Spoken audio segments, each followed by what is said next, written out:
We spent weeks building, finishing, and installing these foam beams, and everybody wants to know how we installed them. Well, to know that, we have to start back at the shop. I got 4 beams left to install, but all the braces are basically the same. These last beams are 15 feet long with an inside dimension of 4 inches. I cut 4 2x4s into 20 18-inch pieces.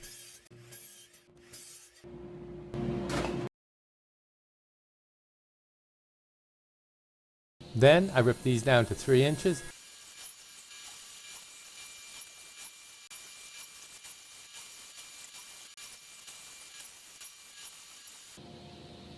And increased the width back up to a total of 4 inches. I ripped 40 2.5-inch strips of 1/2-inch plywood to go on either side of the support.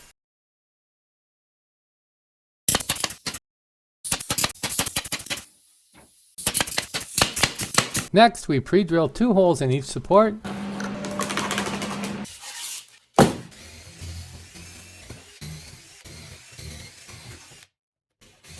And finally, our checklist of tools and fasteners for this job. A laser, because apparently I can't see straight anymore. 85-pound number 8 wall gripper anchors.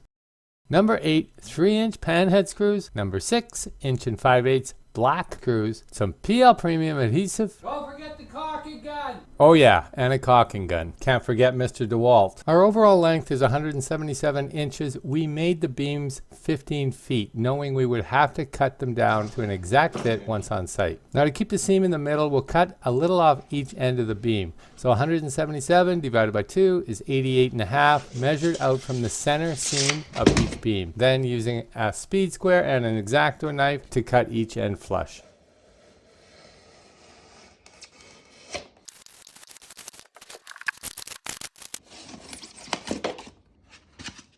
Before we can mount our blocks, we do have to do a layout on the ceiling first. We have 4 beams to fill this ceiling, which means we'll have 3 spaces between the beams. To calculate this, measure the overall width of the ceiling and divide by 3. 137.5.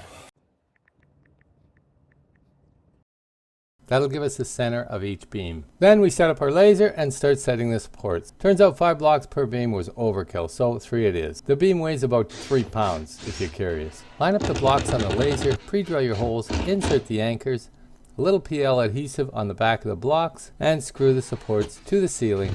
Easy peasy. On the 2 outside beams, we mounted the blocks 3/4 of an inch off the wall, or in our case off the bulkhead, so the beams could slide up in beside the support. From there, it's pretty easy. Lift the beams up onto the blocks and use the number 6 black screws to screw the beams to the supports.